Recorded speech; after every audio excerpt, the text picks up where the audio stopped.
what is the biggest thing that's keeping you stuck?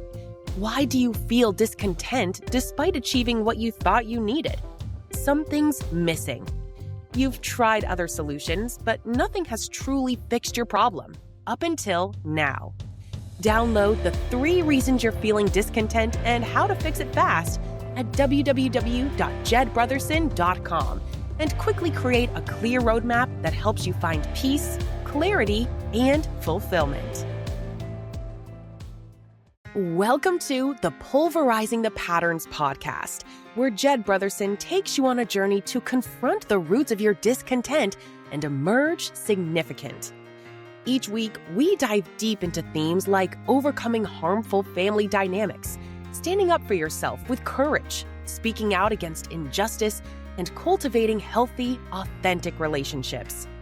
Be sure you visit our website at www.pulverizingthepatterns.com.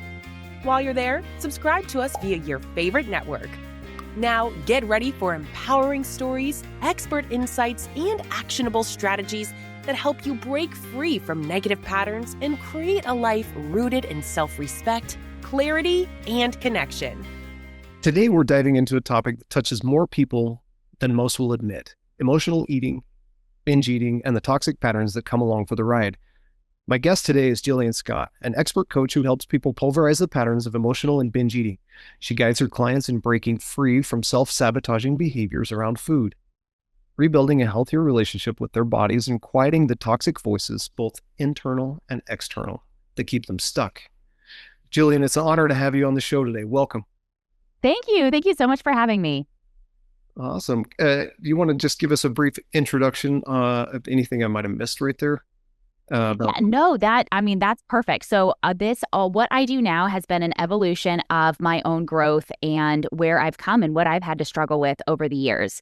And so for a long time, I would say probably starting when I was 7, 8 years old, started thinking and looking more at my body and my body being compared to other people, other girls, other soccer players, my cousin, and feeling like I was too fat. I was too big. I wasn't praised for being tall and skinny. And so often, and when I talk about trauma isn't just incidents. It's not just what happens to us. It's what we make it mean. And so this is important because I was never told I was fat. I was never told that I needed to lose weight as a young kid. But what I made it mean that my cousin got praised for being tall and skinny and I didn't is fascinating, right? And what I made it mean when a few years later, when I hadn't seen my grandmother in a couple years, and then she saw me and she then was praising me for being tall and skinny, of like, oh my gosh, Jilly, I can't believe how tall and skinny you are. You would have thought I would be on cloud 9, like I've arrived, I've made it. And in my brain, it was, oh, I guess I really was fat back then. I guess I was too big, right? And it's just our young brains trying to make sense of the world. And so because in my mind, I'm like, I've hardly changed. Now, I went from being 10 to 12, right? Like through a growth spurt, through a time when our bodies are typically doing some bigger changes. But me being in my body, seeing it change day to day and not seeing the difference between these two ages was pretty big. And so for me, it was like, well, this doesn't make sense. I don't really look that much different than when I left.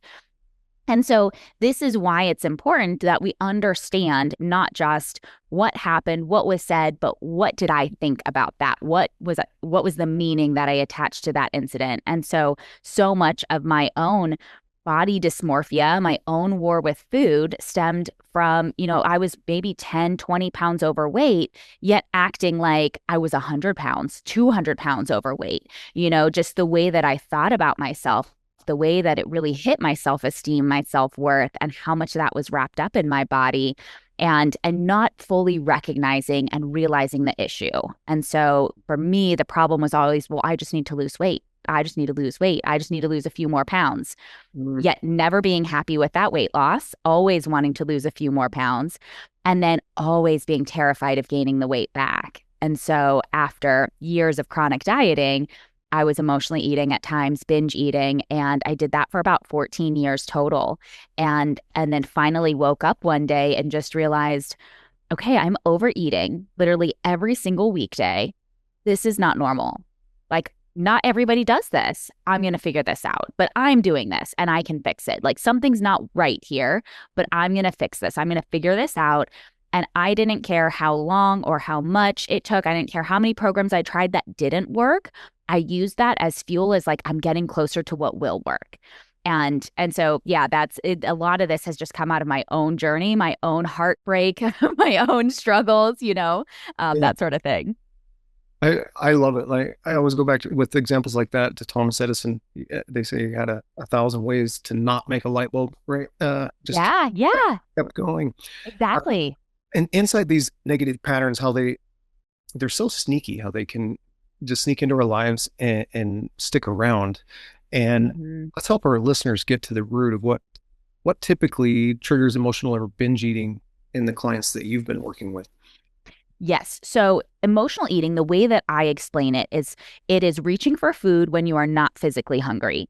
Mhm. And what's happened here is that your brain has learned that food creates a rapid, reliable, effective sense of relief. It makes you feel better. So it's a very simple, like food makes me feel better. And some people, it's alcohol, right? It might be a glass of wine, a beer, a cocktail, a scotch. It helps me to unwind at the end of the night. For others, it might be sex or social media. It could be any way where we are typically avoiding negative emotions and we're trying to get like a hit of dopamine. So I noticed my brain even doing this with like a dating app after my divorce. And it was like, oh, let me open this dating app. Let me get this hit of dopamine because like, oops, new people like you. It's like the psychology of the apps is like really well done. And also showed me more of like, oh, I'm looking for someone else to meet my emotional needs. Mhm. And that's all that's happened here is I'm used to having something or someone meet my emotional needs for me. So if I'm feeling down, if I'm feeling bad, whether it might be from the day, then it's like, oh, food's a little pick me up, or the app makes me, the attention from men makes me feel better. And so you have the in the moment aspect of like, often it could be frustration, might be loneliness, might be boredom. There's all kinds of emotions that we can be eating over. And then often there's an undercurrent of typically it's going to be shame, self-loathing, regret. That's going to feel really heavy, really weighty. And this is often not just what's happening during the day. It's like the driving force of your negative self-talk and your self-criticism. And so when you grow up with for me, it was a very narcissistic parent, and you go through life with this negative stint on everything. A lot of times I had like almost toxic positivity. Like I would not allow myself to think bad, think negatively. It was like, no, we're always going to look on the bright side. It was like I went to the complete opposite end of the spectrum, but it was also so unsafe to feel disappointed. It was not safe to feel angry. It was not safe to feel any emotion, right? And my nervous system felt that too. And so there's the aspect of what's happening in our body, what emotions might be coming up, but then there's also using food to soothe our nervous system, to regulate our nervous system. And when we don't have new coping mechanisms, new ways to self-soothe, it makes it really hard to, quote, just take away the food, which is what most diets teach us how to do. And typically, if we are emotionally eating or binge eating, a lot of times we also want to lose weight. Those two, they're not synonymous, but they do often go hand in hand. Uh-huh. And so it really is a matter of learning, how do I handle my emotions? How do I process them? How do I allow them? And then regulating just even the vibrations within our nervous system and what's happening there from a very deep level. Yeah, that's amazing. Yeah, you've given us a lot to think about right there. Yeah, right? Like As we're looking at, you mentioned like seeking validation, like outside of ourselves, uh-huh. the app Yeah.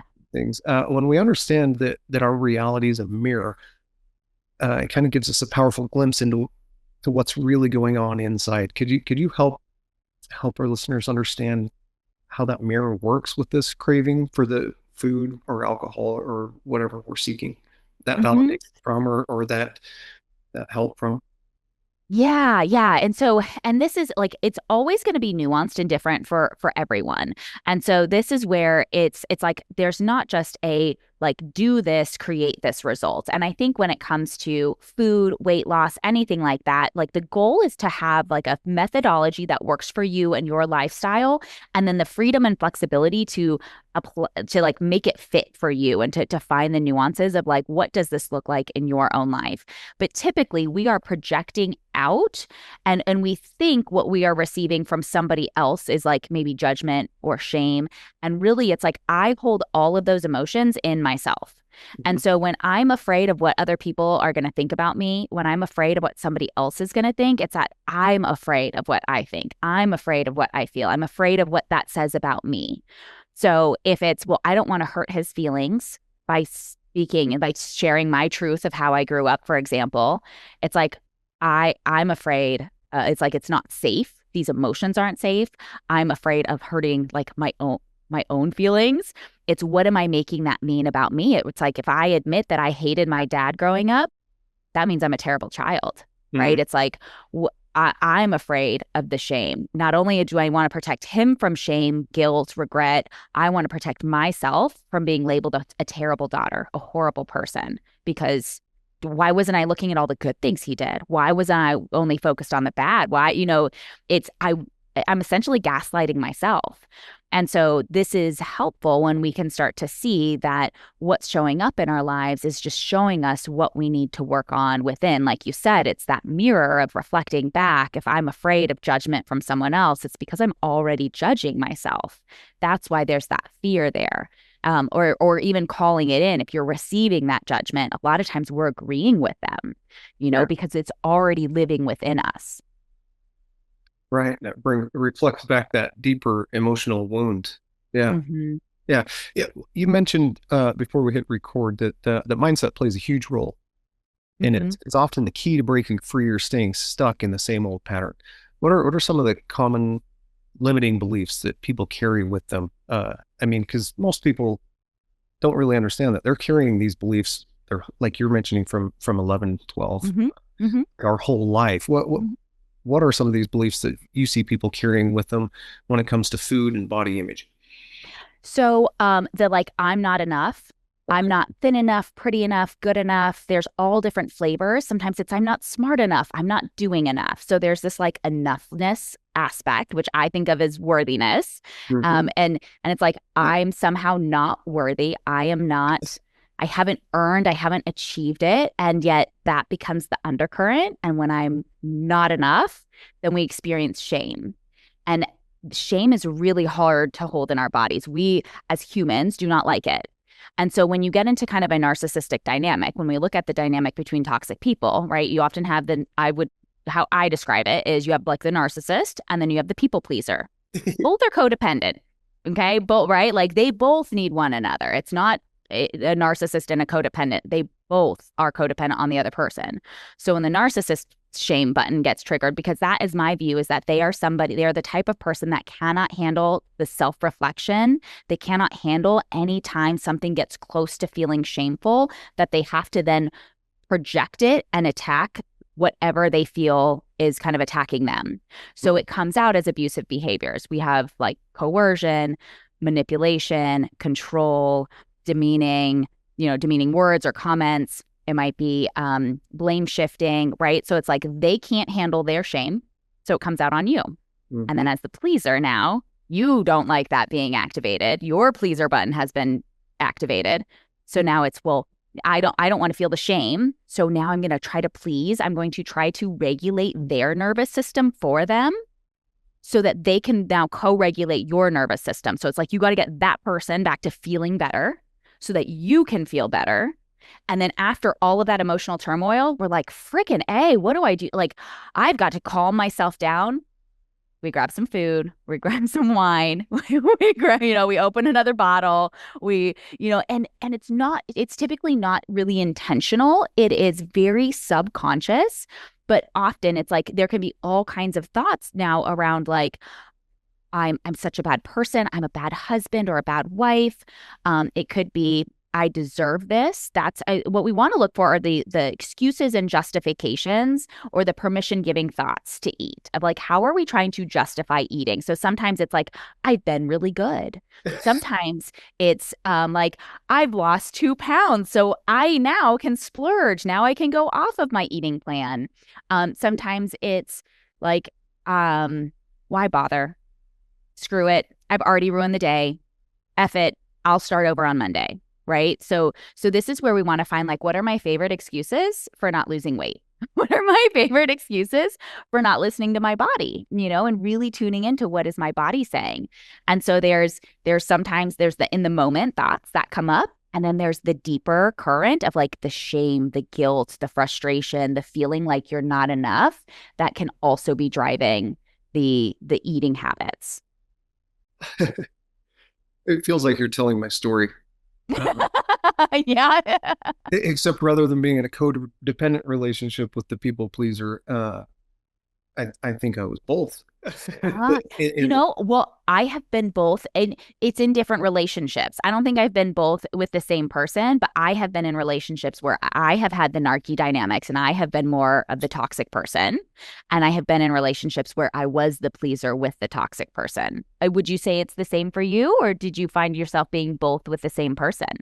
As you say that, I believe it's both inside my personality and as I interact with the different personalities or relationships in my life. I think exactly what you're saying.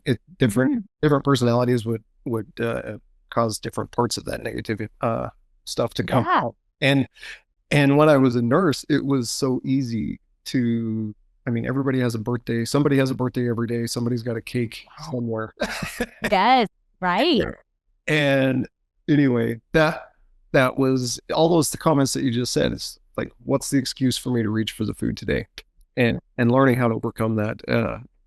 Man, you're spot on. You're giving people jewels here. I hope they all keep these and put them in their pocket. Yeah. What was there inside your personal story? Was there a turning point like that? What got you into this work? Was there an experience that led you to help others with emotional eating? So there were a couple of like stepping stones that got me into this. So my first business was a bakery in Bangladesh. Okay. So for most people, they're like, what? How did that come about? So I wouldn't have guessed from your accent, but right. No. So I'm American. I'm originally from California. My mom joined the Foreign Service. So we did our first overseas assignment with my dad's job. And then my mom took us back overseas mostly then once I was in college. And so after college, really, I graduated in 2008, financial crisis, struggled to find a job, to figure out what to do with my life, did not want to go to grad school. And so I was like, well, I'll move to Bangladesh, live with my parents for a couple years, pay off student loans, work in the embassy, kind of had like a game plan. And I really felt like that's what God wanted for me. I felt like a true conviction of like, this is where God wanted me to go. So I get in the country and the State Department goes on a hiring freeze. And I'm like, hello, what, God, are you? I thought this was the plan. Like, I could have sworn that this is where you wanted me. Yeah. What the hell? What are you doing? And so I had a dream that maybe one day I would have a bakery. I would have a cake or a cupcake shop, maybe when I was retired, maybe someday off in the distant future. And then I started it when I was 24. And, it was such a cool experience. And a lot of, pros and cons to it, but I was the cake lady of Dhaka for about 2 years. And I did cakes and cupcakes for events, weddings. I catered for a restaurant. I did things for like the United Nations and the World Bank, like some big name things. And so it was such a cool experience. And it really built that entrepreneurship, or like really sparked that fire inside of me. And so coming back to the States, I was like, well, I don't necessarily want to have a cake food business. And so that's when I got more into coaching and into the coaching side of things. And so it was realizing that my gift, my zone of genius is really in the health space. And then as I'm doing my life coaching and health coaching certification started in 2017, I started waking up and I was like realizing my own habits of like, okay, I'm telling people to eat low carb, and yet I'm also eating ice cream every night. So even though it's lower carb or lighter ice cream, something doesn't quite feel right. And that's when I'm waking up, but noticing too, like I'm overeating every day and I can't seem to control myself. Or even knowing like, well, you just have to be terrified of carbs. That's how you don't eat them. You just tell yourself they're horrible and you're horrible if you don't eat them. It's like when I really started listening to the narrative in my own head, I was like, oh, this actually is not really good. This is not this is not healthy. Mhm. And so stepping into more of the, okay, let me heal my own war with food, my own body image issues, my own self-worth issues that are like keep getting worked on, year after year for that self-worth piece for sure. But then I started noticing like, okay, this is emotional eating. This is binge eating. Here's how it's shifted. And then since waking up to the toxic relationships in my life, that started really in 2022. So about 3 years ago, really waking up to what was happening in my childhood, what had happened, and then also what was going on in my marriage. And then since the divorce, which was about 2 years ago, then the still toxic people that I kept dating and being like, what is wrong with like kind of this? I got to kind of this breaking point moment where I would call it like a rock bottom with relationships where I was like, oh my gosh, I keep dating the same guy with a different face. And it's because I keep thinking that love bombing is real love. It's like I'm attracting and also attracted to the toxic traits. So it's like there's got to be some internal healing. And what I realized too was also I had spent 20, 21 years never being single. Like a couple weeks at a time, but like always having a boyfriend or being married or something, like always having a man in my life because that was how that's how I felt safe, secure. It's how I felt special and chosen. It's how I validated certain things in me.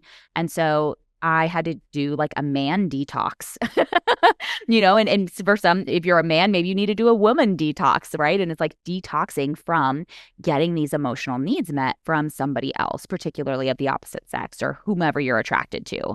So, there's just been this kind of like evolution especially a couple years ago, as I was waking up to what was happening in my own relationships, I also noticed that the clients I was working with, even though they came to me for weight loss and emotional eating, almost everybody had somebody really toxic in their life, whether it was a parent, a step parent, a spouse, an ex-spouse, and just starting to see this common thread of like, oh, there's a reason why you have an emotionally abusive relationship, for example, and then you are emotionally eating as a coping mechanism. And like what's really happening. Yeah, that's perfect. So when somebody starts working with you, like where do you usually begin? What's the first layer of the pattern that usually needs to be uncovered and worked through first? Yeah. So I always start people off because people want to know, well, what do I need to do? We got to start with goals and we got to have a plan. So we have to start talking about like, well, what do you want to change? Because some people come in and they're like, well, I really don't want to lose weight, but I want to feel more in control of my eating habits. And some people will come in and they'll say like, I want to lose 60 pounds or I want, like there are certain goals. So we have to identify what's the goal, what is it that you actually want to achieve, and let's craft a plan that's going to help you get there. And now we work on all the obstacles that get in the way. So now we start to do the dissecting of the emotional eating. So anytime we make a food plan, what the first thing are going to be your diet rules. What do you think is healthy? What do you think you should and shouldn't be eating if you're trying to lose weight? Or like, what are the good foods or the off limits foods, right? So like the food rule piece is often a very common one. The exercise piece is often a very common thing we address because exercise is about 5% of your body composition for most people. It does not play a significant role. It's good to move your body, but I would much rather you move your body in a way that feels fun and enjoyable and restorative and energizing than in trying to do what you think is, quote, the right way to do. And it's a struggle and it's hard and you're just trying to burn more calories. It's like a miserable way to live. So my business is called Body You Crave, but it's really about creating the life that you crave, right? Yeah. It's like we can't take the body out. Creating just the body in and of itself isn't going to mean crap. Like you really have to have a life that you love. Otherwise, the body's not going to matter. You're going to think it does, but it doesn't. So it's really building in those lifestyle pieces.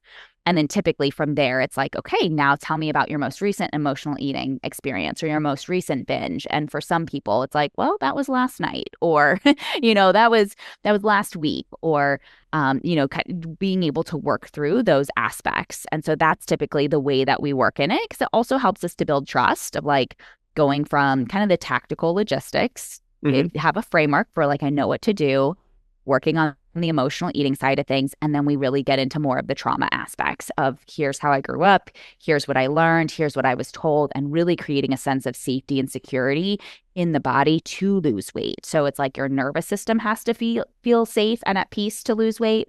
And then psychologically we have to, because if you're going to be ridiculed, if there's a downside, doesn't make sense logically, but when there is a downside to losing weight, you will always self-sabotage. You will always self-protect. That sounds perfect. For me in my journey, what I haven't told you is there was a point where I hit 300 pounds. I was right next to 300 pounds. I'm down to 195 today.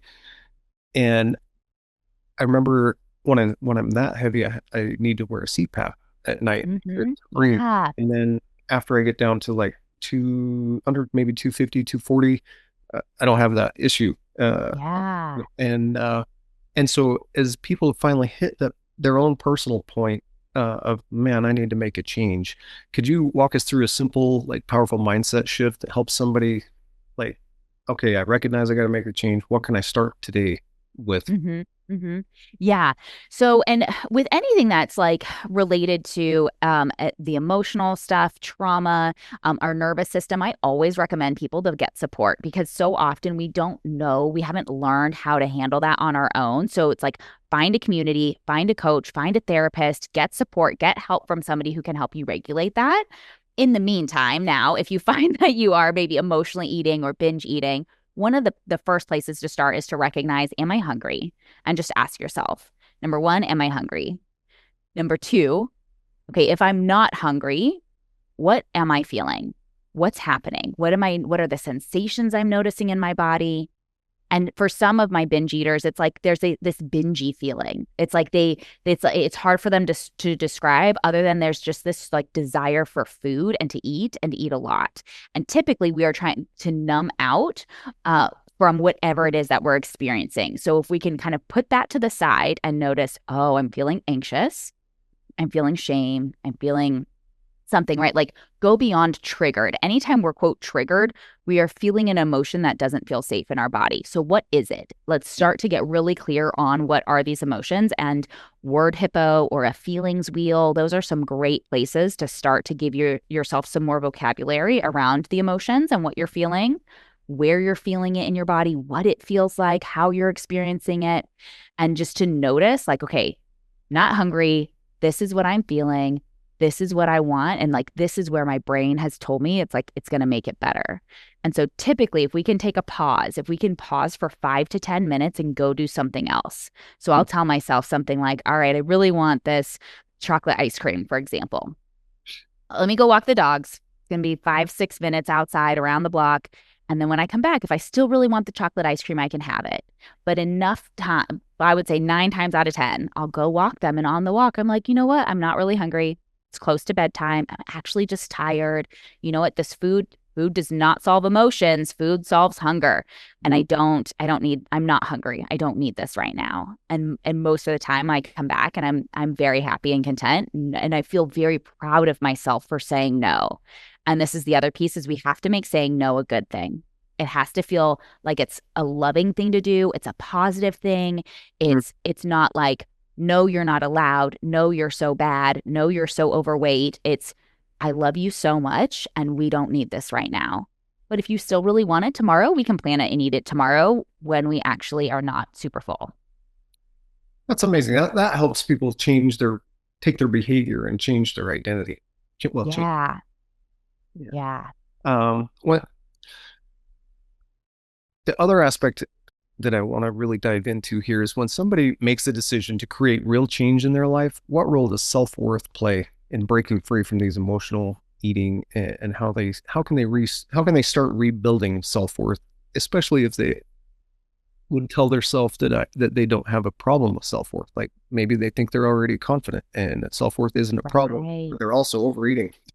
Right. Yeah. Self-worth is huge. So often I would agree with you in your stance on this of like self-worth underpins. It's like that is the core of achieving any goal, of achieving any change in life. And when our self-worth is shaky, number one, we can like lose the weight, but our self-worth can still be shaky. And then it just gets attached to a different goal. It's like we never give ourselves true permission to feel good about ourselves and who we are. And so the first piece is always going to be the self-love, self-worth aspect. And so the way that I teach clients to build this, because so often that piece has been eroded over the years. And so that starts with building self-trust and self-compassion. And it's looking at, okay, here's when I didn't trust my intuition, or here's when I didn't follow that nudge, and here's why. And like getting some awareness and having that curiosity to explore things, as well as here's what I'm really proud of myself for today. You know, it's like, even if you aren't losing weight this week, it's like, well, what else are you proud of yourself for? What else have you done? What have you not done? What are the shifts that you've made? What's the progress? Because so often we get caught up looking at the gap between where I am and where I want to be versus where I am now and how far I've come. And when we can really shift and focus on here's the progress that I have made and that I'm continuing to make, now we start to build a little bit of that I can feel good about myself, even without the thing that I think is going to make me happy or whole or complete. Yeah, that's amazing. That also helps in my next question, as I was thinking of going into, as they're building this self-worth and to move beyond these patterns, how do people that are feeling stuck in that shame, as you mentioned, that shame guilt cycle, what's one thing that you want them to walk away with today? Oh, yeah. This is such a great question. Shame is hard. So the antidote to shame, in my view, is unconditional self-love. And so often that just feels so far away. And so what I recommend people do is we want to get curious and compassionate. And so we want to look at, what do I feel the shame around? And then can I get curious and compassionate about that instead? Yeah. Because so often we feel ashamed over things that we feel like a failure, we've made mistakes, or we've made like really big mistakes. And because we made a mistake, or we quote failed, we don't evaluate. So we don't learn from it. So failure doesn't always move us forward. It only moves us forward if we can learn from it. And we can't learn if we're just sitting in shame. So the first step is to say, like, okay, I notice I still feel a lot of shame here. I'm going to put this to the side for just a few minutes, and I'm going to get really curious with a lot of compassion and just start to look at why do I think I overate last night? Why do I think this happened this way? Why was it? How did I get into this relationship with this person who ended up not being great for me? Why did I see the red flags and still want to keep dating them? Or, whatever it might be. It's like we have to be really like so non-judgmental, which again, if you've grown up with a toxic person, if you've been in a relationship with that toxic dynamic, we take on those toxic traits and we use them against ourselves. And now you are the narky person in your own brain. So it's really recognizing, like, I don't have to judge. I don't have to try to earn or achieve. I really just want to get curious and understand, like, I wonder why I did that. I wonder why this happened. And the more we can do that, the more we can break out of the shame and move more towards that self-love. Man, I love that. Get curious, compassionate in our observation of self. And I love that. I thank you, Jillian, today for sharing your heart and your insight and your path through this. Because sometimes these patterns, they can feel like life sentences, but they're not. They're breakable. You can choose to pulverize those old patterns. And today you've given us a glimpse how that transformation begins. For everybody that's listening, if this resonated with you, check out Jillian's work. And Jillian, tell us again where we can find you. Yes, you can find me online at bodyyoucrave.com. I have a podcast called Hungry for Love, so you can get more of this over there, or I'm on Instagram at Jillian Amadea. All right, and we'll get those links down below. And Jillian, thank you again for sharing your time with us today. Yes, thank you so much. I so loved being here and having this conversation, so thank you for letting me bring this to your listeners. Thank you so much. And I'm Jed Brotherson. This is Pulverizing the Patterns. Thank you for tuning into the Pulverizing the Patterns podcast, where Jed Brotherson takes you on a journey to confront the roots of your discontent and emerge significant. Remember to visit our website at www.pulverizingthepatterns.com and enjoy even more great episodes like this one. Again, while you're here, subscribe to us via your favorite network. We look forward to seeing you next time on the Pulverizing the Patterns podcast.